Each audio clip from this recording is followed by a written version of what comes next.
Saludamos con nuestro primer invitado. Nos acompaña vía telemática el doctor Juan Carlos Perea, analista jurídico, jurista en pleno ejercicio, que está ya con nosotros. ¿Cómo está, doctor Perea? Qué gusto tenerle en nuestro espacio. Buenos días, bienvenido. Se ha convertido en una telenovela, decía yo, la elección del nuevo presidente o presidenta de la Corte Nacional de Justicia. Ninguno de los dos candidatos ha logrado en varias ocasiones obtener los votos necesarios para hacerse de la presidencia de esta función del Estado. Se ha vuelto un complejo proceso y todo parece indicar que quien se va a quedar a la fuerza, amparado por un pronunciamiento de la Procuraduría General del Estado, es el actual presidente Iván Saquicela. ¿Cómo está? Buenos días, bienvenido. ¿Qué opinión le genera lo que está pasando al interior de la Corte Nacional de Justicia y cuál puede ser la repercusión hacia el ejercicio de los jueces y obviamente el servicio que prestan a los ciudadanos? Bienvenido. ¿Cómo está? Muy buenos días. Sí, verán, respecto a aquello, justo ayer salió este pronunciamiento de la Procuraduría, pero bueno, después pensando con cabeza más fría si este pronunciamiento es legítimo o no, eh, tengo los siguientes comentarios, ¿no? Primero, Contraloría tiene una función que es la de consulta, absolver consultas para dar criterios de aplicación de normas. Esto es cuando hay oscuridad, cuando no se sabe cómo aplicar una norma, ¿no? Pero ¿cuál es este requisito? Según la misma ley de la Procuraduría y su ley para este ejercicio, que debe ser solicitada por la máxima autoridad pública, ¿correcto? Pero ¿cuál es la máxima autoridad pública de la Corte Nacional de Justicia? No es el presidente, sino es el Pleno de la Corte Nacional de Justicia. Punto uno. Uh-huh. Después del Pleno vienen las salas especializadas y después viene el presidente de la Corte Nacional, diciendo que en este caso esta consulta no fue solicitada por la máxima autoridad, que es el Pleno. Por ende, bajo solo ese análisis, la consulta es ilegítima por la forma, es decir, no ha sido solicitada por la máxima autoridad. Segundo punto, el Código Orgánico de la Función Judicial faculta a la Corte Nacional de Justicia, al Pleno, que es la máxima autoridad, crear resoluciones con fuerza de ley para dar claridad a las normas cuando estas normas son oscuras o generan dudas de aplicabilidad. Entonces, aquí lo que técnicamente se llama en derecho, hay una especie de antinomia. Una antinomia, es decir, hay dos normas jurídicas del mismo rango, que sería ley orgánica de la Procuraduría y ley orgánica de la Consejo de la Judicatura, del Código Orgánico de la Función Judicial, que dan dos opciones a dos órganos distintos para hacer lo mismo, para dar criterios de aplicabilidad de la norma. Jurídicamente, esto se soluciona muy fácil, ¿no? Primero dice, se aplica la ley de rango superior. Las dos son orgánicas, entonces no podríamos solucionar aplicando la de rango superior. Pero después hay otro criterio, que se aplica la norma posterior. La primera, la de la Procuraduría, es una ley del 2004 que ha venido actualizándose, y ese artículo es actualizado justamente en el 2009, y el Código Orgánico de la Función Judicial es del 2009. Entonces, norma posterior es el Código Orgánico de la Función Judicial. Pero tercero, hay otro criterio que dice se aplica la ley especial. Y en este caso, para solucionar las normas del Código Orgánico de la Función Judicial, que son aquellas que dicen cómo es que se elige el presidente, si hay o no prórroga, y sobre todo los jueces de Corte Nacional que ya cumplen un periodo fijo, si hay o no prórroga, son normas del Código Orgánico de la Función Judicial. Entonces, ¿cuál sería la ley especial para aclarar las normas del Código Orgánico de la Función Judicial? Son las del Código Orgánico de la Función Judicial. Y esas facultan a que el Pleno de la Corte Nacional de Justicia sea quien nos dé una resolución interpretando, aclarando esta oscuridad o esta ambigüedad que genera la norma. Entonces, bajo dos puntos de vista, no se podría aplicar lo que dice la Procuraduría General del Estado. Primero, porque no lo ha consultado la autoridad máxima, No podría que sería el prorrogarse. No Pleno. podría prorrogar. Segundo, porque el Pleno de la Corte Nacional de Justicia puede resolver esta oscuridad y no necesitar de la Procuraduría General del Estado. Es decir, doctor Pera, el doctor Iván Saquicela no podría prorrogarse en funciones mientras tanto el uno como el otro encuentran los votos suficientes para ser electos presidente o presidenta de la Corte Nacional de Justicia? O sea, no puedo afirmar aquello porque quizás el Pleno de la Corte Nacional de Justicia pueda resolver algo idéntico a lo que ha hecho la Procuraduría. ¿Ya? Lo que puedo decir es que no es legítimo aplicar el criterio de la Procuraduría, porque ya lo he dicho por las dos razones. Primero, por la forma, porque no preguntó la máxima autoridad y la máxima autoridad es el Pleno. Yo creo que hay algo claro aquí.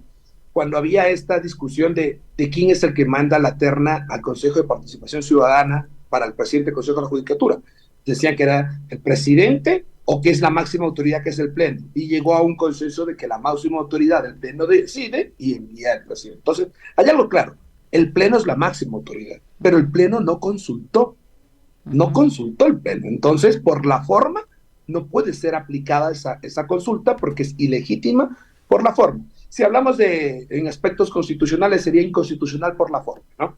Yeah. Segundo, no necesita preguntarle, porque el mismo Pleno puede hacerlo. Pero ahora viene otro punto. Pero es que el Pleno no hay porque prácticamente solo hay ahorita 11 jueces porque los 4 se van a ir, o solo hay 15, y es posible que no se alcancen los 12 votos. No. El Pleno para nombrar presidente exige que sean jueces titulares, por eso solo hay 15. Pero el Pleno para otras decisiones pueden ser con jueces. Entonces, el Pleno de los 21 jueces hay. Entonces, ese Pleno de los 21 jueces con jueces, porque no son los titulares, puede tomar la decisión con más 12 votos para saber cómo aclarar esta cuestión. Y ese Pleno con 12 votos es el que nos dirá si hay prórroga, si no hay prórroga, si hasta que haya los jueces titulares asumen la jueza con mayor antigüedad y mejor calificación. Bueno, es el que nos dirá cómo actuar, por así decirlo. Pero eso queda en manos del Pleno. Claro, pero Juan Carlos, qué gusto saludarle. La pregunta que cabe aquí en función de lo que la ciudadanía observa desde fuera y de lo que nosotros estamos analizando es que la Corte Nacional de Justicia y la justicia en general, incluso de acuerdo a los reportes de Latino Barómetro, etcétera, no es la mejor reconocida ni la mejor calificada. ¿Qué implica que la Corte Nacional de Justicia esté entrampada en estos enredos, en estas cosas? ¿Y hasta dónde esto revela más bien otras cosas, como de orden político o como estos intereses de poder que están insertos en la Corte Nacional de Justicia? Indudablemente esto ayuda o ahonda que siga creciendo la desconfianza en la administración de justicia. Y es mucho más grave porque antes, por así decirlo, el sistema de justicia siempre ha sido de los menos calificados en el Ecuador desde hace varios años. Pero normalmente ha sido en cuestiones de jueces de primera instancia y en cantones recónditos. Pero que lo venga de la Corte Nacional de Justicia claramente genera una desconfianza no solo para la Corte Nacional de Justicia, sino para todo el sistema de justicia. Y hay algo muy importante, y esto es lo que se ve, por ejemplo, en la red social X, sobre abogados, jurisconsultos que son influyentes por sus comentarios, en donde se determina que por favor, o sea, que las cosas se aclaren y que hagan o que no dañen la institucionalidad.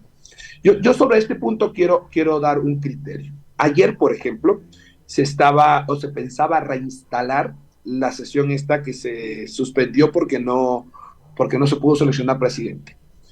Ahora, porque después de que se declaró culminada la sesión, sale el criterio de la Procuraduría. Entonces, ahora entiendo por qué no se instaló, porque ya sabían que la Procuraduría había, por así decir, había metido mano a esto.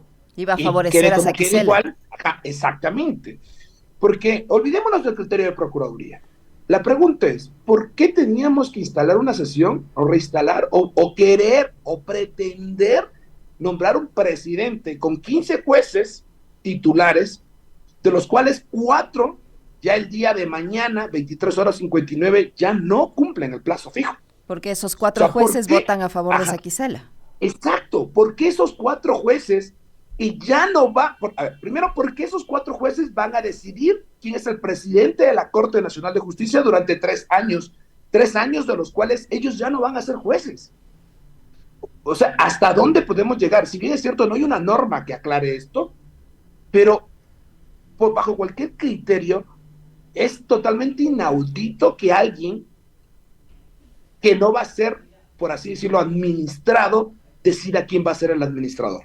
Y deje en bancada a los posibles nuevos jueces que, dependiendo del concurso que vengan, en 2, 3, 4 meses, lleguen.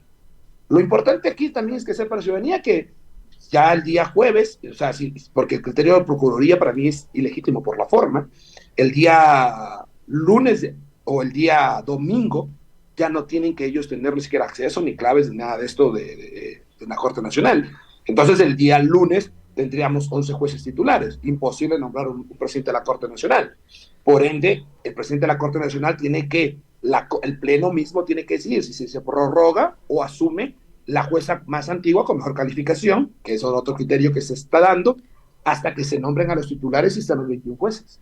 ¿Y tiene que ser, doctor Perea, tiene que ser el juez más antiguo o el juez o jueza que ganó con el mayor puntaje el último concurso? A ver, para mí, un criterio para mí. Y eso hay base normativa. Primero, si no se puede nombrar, hay jueces titulares, 11 jueces titulares. Solo los titulares pueden nombrar al presidente. Si de los 11 jueces titulares, la pregunta es, ¿quién de esos 11 debería asumir la presidencia? ¿Deberían asumir los que recién tienen 3 años? ¿Deberían asumir los que tienen 6? La pregunta para mí es clara, debería asumir uno de los que tiene 6, porque inclusive da esta mayor argumentación, es el que más conoce el oficio de juez de Corte Nacional, por así decirlo, ¿no? Segundo, si tenemos de los 6 posibles jueces, tenemos de los 11 jueces, tenemos 5 o 4 jueces que tienen 6 años. La pregunta es, ¿cuál de ellos?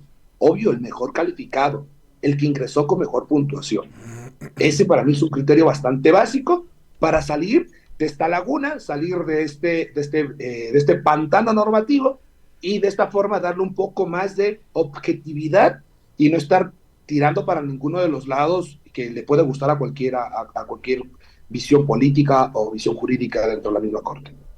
Y hasta tanto, Juan Carlos, ¿qué implica para la gestión de la Corte Nacional de Justicia este entrampamiento, estas movidas, estos desajustes, como lo quieran llamar, hablando políticamente correcto, porque podríamos utilizar otros términos? ¿Qué implica para la gestión de la justicia en medio de una crisis de inseguridad, en medio de una guerra interna, en medio de un estado de sitio, etcétera? Es decir, en las circunstancias más difíciles, más complejas, la Corte Nacional de Justicia entrampada en esto. Sí, o sea, el presidente, primero hay que recordar que el presidente de la Corte Nacional de Justicia es el representante de la función judicial, o sea, es el representante de todos los jueces. Y si ahora estamos discutiendo si es la prórroga o si es la jueza más calificada de las más antiguas y no sabemos cuál de los dos, prácticamente no tenemos quien ordene la casa desde adentro y con su trabajo pueda ayudar a la situación en la que vive el Estado como Estado y la justicia. Entonces, no es que el ser presidente de la Corte Nacional tranquilamente podemos pasar 6 meses sin presidente de la Corte Nacional, como lo pasamos en asamblea, por así decirlo. No. Por mucho de que en un momento pasamos sin asamblea, se sintió la necesidad de una asamblea, si sea pésimamente calificada, que era la anterior. De la misma forma, acá el presidente de la Corte Nacional de Justicia no es una etiqueta para ego o para cualquier cosa dentro de los señores jueces, sino es alguien que debe cumplir una función muy importante y creo que hoy en día tiene bastante material para poder cumplir y poder demostrar a la ciudadanía que la función judicial puede cambiar desde adentro y que puede dar mejor imagen de la que hoy en día tiene. En el último intento de elección, el actual presidente, el señor Iván Saquicela, decía que él en el anterior episodio de esta telenovela había obtenido 9 votos. En este último no tuvo los votos suficientes tampoco, ni Camacho ni Saquicela. Pero él dice que al haber obtenido más votos que Camacho, debería ser la doctora Camacho la que decline su candidatura y se salde de esta situación. ¿Eso es viable? ¿Uno de los dos puede declinar su candidatura o tiene que ser la que menos votos obtuvo? ¿Es viable eso? No. A ver, o sea, puede ser viable desde un sentido privado. ¿Ya? Desde un sentido privado puede ser viable. Porque por así decirlo, rigen otros intereses, ¿ya? Por ejemplo, respecto a ese criterio que usted me está preguntando ahora, la doctora Emma Tapia, yo me he visto las sesiones en vivo, Ujú. la doctora Emma Tapia dejó muy claro y le dijo así. O sea, sí puede conversar el doctor Saquicela, puede conversar la doctora Daniela Camacho, pero si la doctora Daniela Camacho decide, bajo su voluntad, ceder sus votos al doctor Saquicela, es cuestión de la doctora Camacho. Nosotros sabemos por quién vamos a votar y a nosotros no nos pueden decir por quién debemos votar. Nosotros sabemos por quién vamos a votar y lo vamos a hacer por nuestra convicción, por lo que ella considera. Entonces, por mucho acuerdo que se llegue, por mucho que la doctora Camacho diga, Ujú. sí, bueno, entonces que sea el doctor Saquicela, tampoco es así, porque Ya. ella es un voto quizás, pero los otros votos son los que deben saber si en realidad le dan la confianza o no al doctor Sequicela.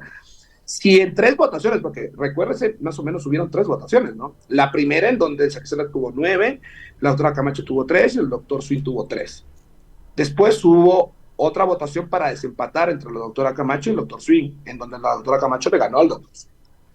Y después hubo otra votación entre la doctora Camacho y el doctor Sequicela. Y después quisieron haber ese tipo de sesiones, de instalaciones, y si no se dan, si no hay acuerdo, es porque no quiere que el doctor Saquicela sea el presidente.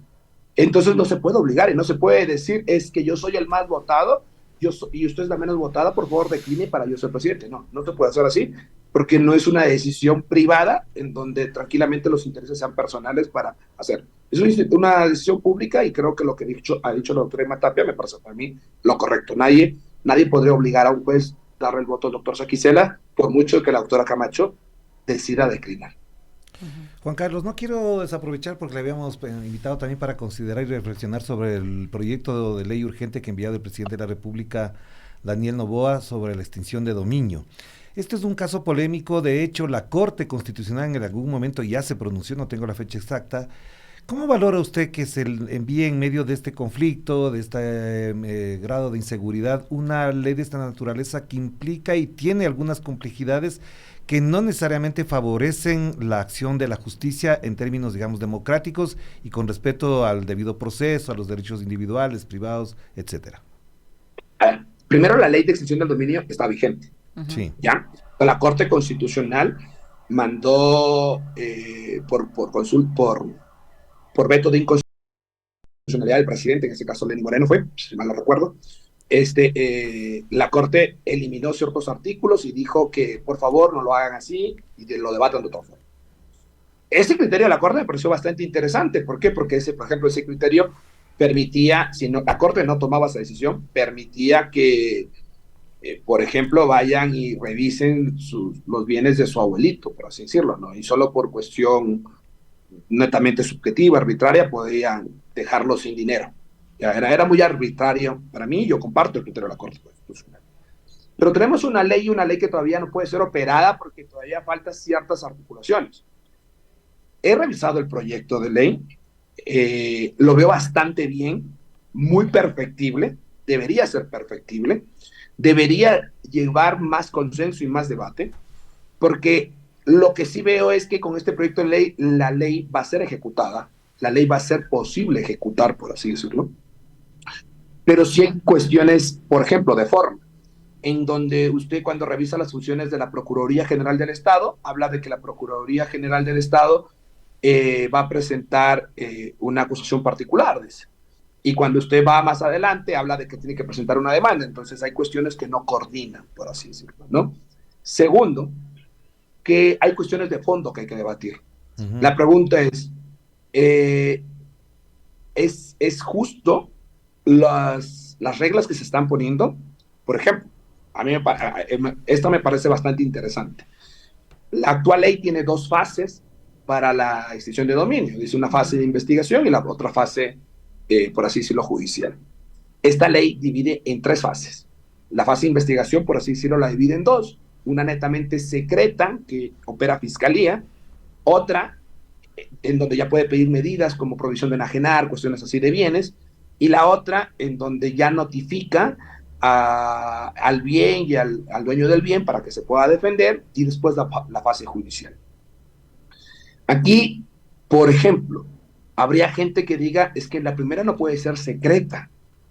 Y yo digo, ok, si la primera la asimilamos con el proceso penal, en donde siempre debe notificarse al sospechoso, si yo notifico que te estoy investigando los bienes, es posible que tú me los vendas. Entonces yo creo que esas tres fases está bien. Habrá mucha gente clásica del derecho, y les digo así, clásica del derecho, ustedes pueden invitar aquí mañana y se van a dar cuenta de los criterios, que van a decir no, el derecho a la defensa, que van a decir no, este tipo de cosas. Pero hay que verlas a ley con ojos de constitucionalidad y sobre todo por los fines que va a perseguir. Los fines que va a perseguir para mí son bastante plausibles para sacrificar el derecho a la defensa en la etapa inicial. La etapa inicial es, yo veo un edificio, yo no sé de quién es, comienzo a investigar, le pertenece a Juan Carlos Perea, ok, comienzo a investigar, comienzo a ver, no tiene justificación, no tiene esto y el otro, ok, ya tengo todos los datos, le pido al juez, señor juez, por favor, ese edificio que le pertenece a Juan Carlos Perea, póngase prohibición de enajenar. Allí, una vez que ya está puesta la prohibición de enajenar, le digo, señor Juan Carlos Perea, por favor, usted va a estar, su bien va a estar a proceso de extinción de dominio, defiéndase. Pregunto, ¿en qué ha perjudicado? En nada. Que no lo notifique no ha perjudicado absolutamente en nada al dueño del edificio o al dueño de cualquier bien. De hecho, lo que se está garantizando es de que el bien no se desaparezca, no me lo cambien de dueño para cumplir el fin. Entonces, yo creo que debates así como este, y hay otros, deben ser llevados con altura con gente que conozca garantías procesales. Hay una cosa que yo, por ejemplo, no estoy de acuerdo, y con esto termino este comentario. Es una especie de un proceso civil. Usted presenta una demanda, le notifican, le dan una contestación a la demanda, hay una audiencia de juicio. Yo creería que debe ser un poquito más elaborado el proceso. Debería haber una audiencia preliminar en donde se discuta las pruebas, en donde se discuta el punto de debate y después una audiencia de juicio en donde hayan jueces diferentes. Eso creería yo que debería aumentarse en el proceso para garantizar o dar garantías a las partes procesales. Por ejemplo, también yo diría que se debe determinar bien cuál es el alcance de aumentar las causas por las cuales un bien es presuntamente obtenido producto del ilícito y cuestiones así. Pero esto, para mí, en términos generales, yo la veo la ley bastante viable, lo que sí hay que precisar ciertas cositas para que después no haya causas. Doctor Perea, tal como está planteada esta propuesta normativa, ¿va a agilizar los plazos para lograr obtener los recursos de este bien o el bien en sí a manos del Estado, por un lado, y por otro, ¿en qué medida esto va a poder aplicarse tomando en cuenta que las alertas de los bienes injustificados debería darla la UAFE o del dinero ilícito de los bienes y tenemos una UAFE reconocida por las autoridades desmantelada? Ayer el doctor Ernesto Pazmiño en una entrevista en este espacio decía que el año pasado, en el 2023, una denuncia por lavado de activos se llevó el proceso como tal. Y tenemos tantos bienes y no hay denuncias y no hay investigación y vemos como hay edificios totalmente vacíos, como en la banca se lava dinero, como en el sector de la construcción, como en el sector camaronero, como en el sector de los restaurantes, de las farmacias, en todo lado se lava dinero. Y tenemos una entidad que no ayuda a identificar esas sospechas o esas alertas para las investigaciones respectivas y lograr obtener esos bienes. Yo creo que el mejor razonamiento es un país cooptado por el narcotráfico, cooptado por las mafias, como normalmente se ha visto y se ha analizado en esta época. O sea, el dinero tiene que estar en algún lado, ¿no? Entonces, es raro de que no haya procesos por lavado de activos y este tipo de cuestiones. Eso sí. Pero lo de la UAFE, por ejemplo, es que la UAFE no tiene esa función. La UAFE solo tiene una función como de analista y remitir los informes. ¿Me explico? No tiene una función como la que va a tener Fiscalía. Lo que yo sí determino aquí es que, por ejemplo, hay debates que dicen que Fiscalía no puede asumir esta función porque constitucionalmente no la tiene. Yo diría, no, está mal. Si bien es cierto, no tiene esta función constitucional de punto de vista expreso, pero tranquilamente se la puede dar mediante ley orgánica porque depende, o sea, esta función ahorita de la extinción de dominio que va a tener Fiscalía, hace cumplir las funciones de Fiscalía del 195 de la Constitución. Entonces, esta ley es necesaria para que Fiscalía termine cumpliendo con su función de perseguir el delito.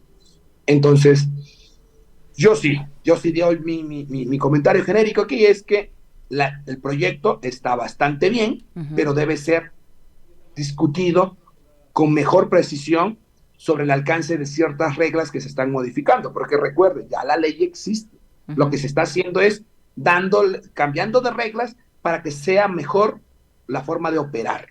Así es. Que se la pueda aplicar de mejor manera. Exactamente. Y a la final yo creo que la forma en cómo lo han visto tiene bastante operatividad, tiene bastante cambios en ese sentido. Yo creo que igual, como cualquier ley, es algo que por primera vez va a haber en el Ecuador. Vamos a tener los primeros procesos llenos, nos vamos a dar cuenta de los errores que existen, las inconsistencias prácticas, y que va a ser susceptible de nuevas reformas. Recordará usted que el COIP, porque el COIP cuando recién se reinstaló, ¿y cuántas reformas han habido del COIP hasta ahora? ¿No? Y aún así todavía no es que esté funcionando el COIP. Y eso que venimos con normas procesales penales y normas penales desde el inicio de la República. Entonces, siempre son perfectibles las reglas, la idea es que vaya con menos error posible. Muy bien, vamos a estar pendientes entonces del desarrollo de esta normativa en la Asamblea Nacional. Le volveremos a molestar, doctor Perea, muy gentil por habernos acompañado. Muy amable, gracias, pase muy bien. Que esté muy bien. El doctor Juan Carlos Perea, analista jurídico que ha estado con nosotros, 8:14, no se vayan, regresamos para conversar con el expresidente de la República, Rafael Correa Delgado.